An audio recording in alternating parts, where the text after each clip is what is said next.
Hello everybody, welcome back. We have a game here against Purgatory. Let's see who he is.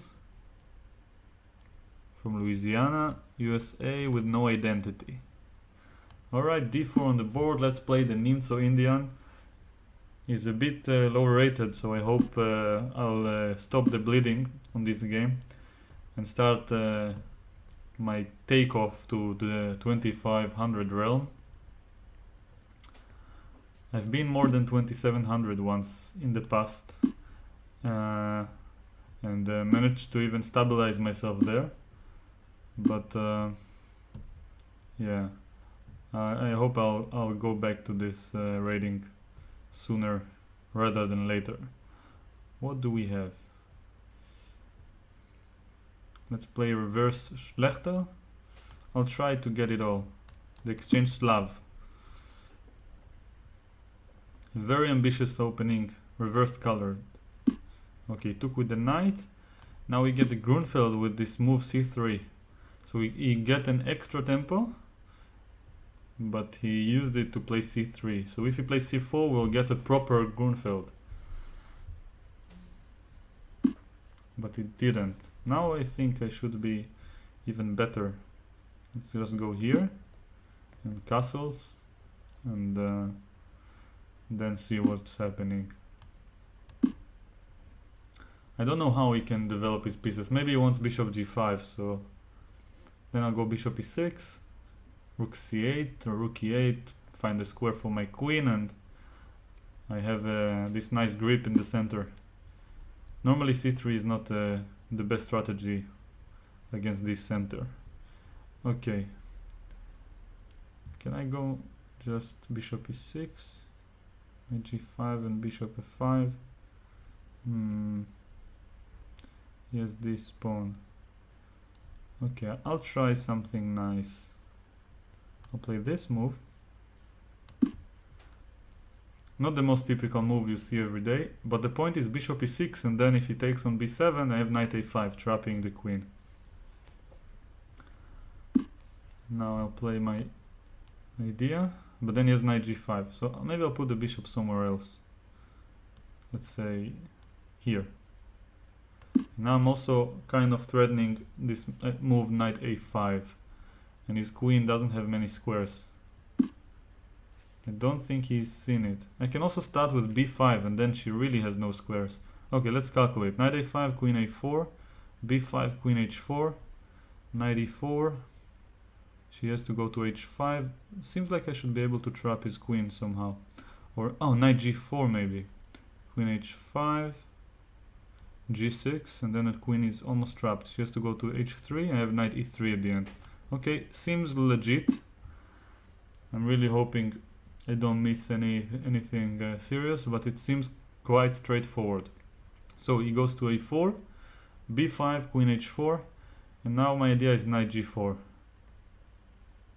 And after queen h3, knight e3, protecting the bishop and attacking this rook.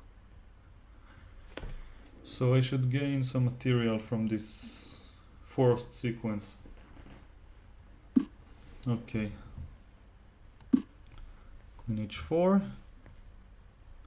knight g4, have to verify. Yeah, only 1 and 2. I'm quite happy. So he has to go either to h3 immediately or to h5 first, and after g6 to h3, knight e3. Actually with g6 I can even take on f2, so it's even more tempting. Now queen h3 is the only move. I can also be a little bit greedy, but I won't. Just playing h5 and preparing knight back. Oh, he chose this move. And he wants to continue the game. Okay. He wants to take here after I move backwards. I understand why someone might do this in bullet, but not necessarily in blitz. Okay, I have time to think. What's the most precise way?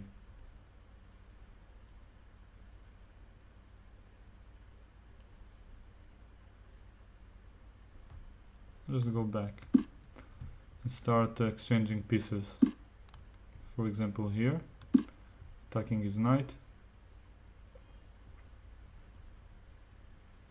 And now I have just to add a little bit more pressure with every move. I have more pieces, so it shouldn't be so hard.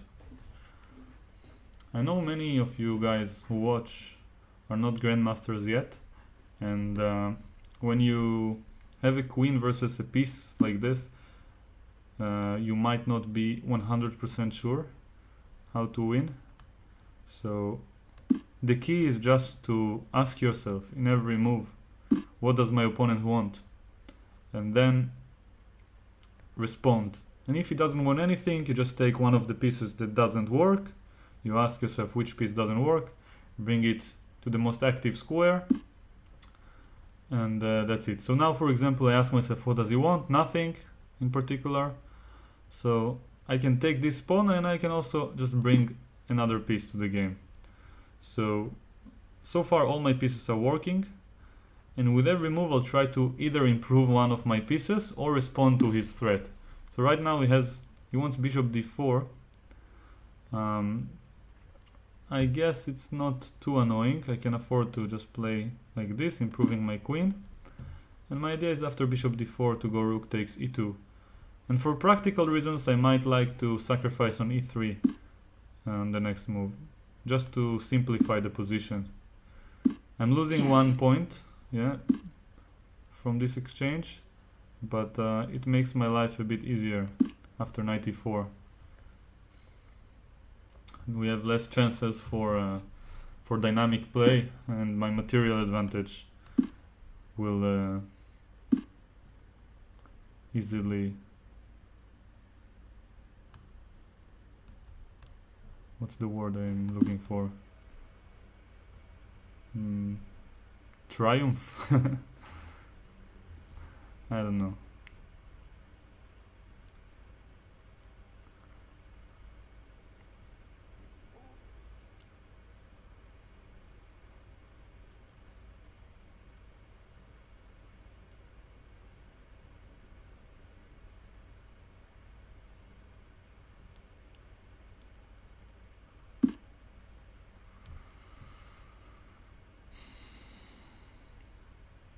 I like the move d3. The point, if he takes, I have rook c2 check, going for the throat. King h1, knight g3 mate. Takes with the rook, and we have further simplifications. Check.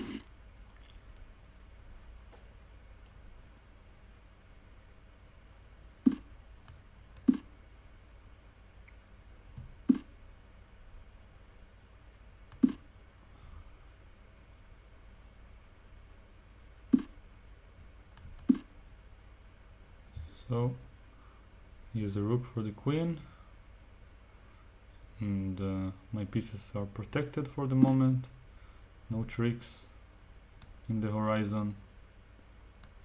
He just wants to take my pawn on f4. I'm protecting it. Knight e4 comes next, maybe.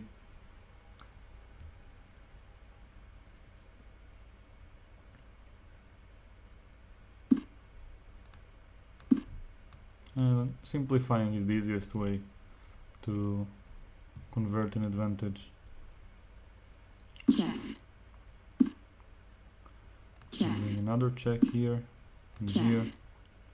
And for example, f3. White resigns. Yeah, okay. So a bit, maybe 20 or 30 moves late, but he did resign eventually. I was afraid he might play until mate. Let's have a quick look at the opening, and I won't look at the game after he blundered the queen.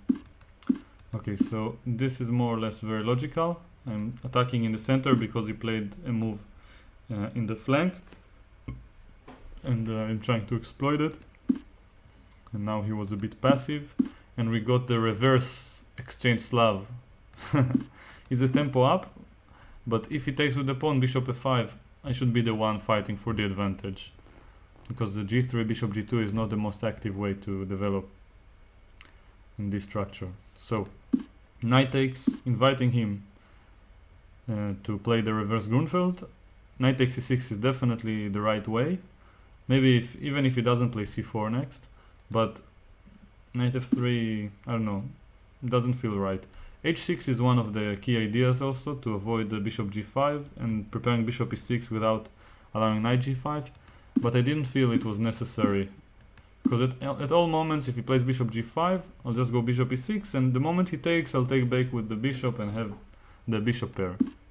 a6 was a nice idea, as I mentioned, prophylaxis against queen takes b7 and taking away the b5 square and preparing the nice idea I managed to demonstrate in the game.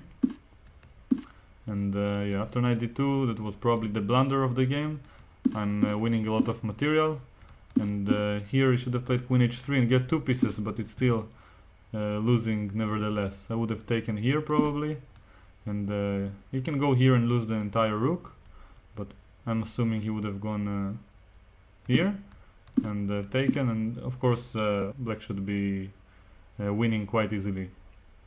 Alright, I hope you enjoyed this game and learned something from it, and if you want to learn some more, then keep watching the next videos.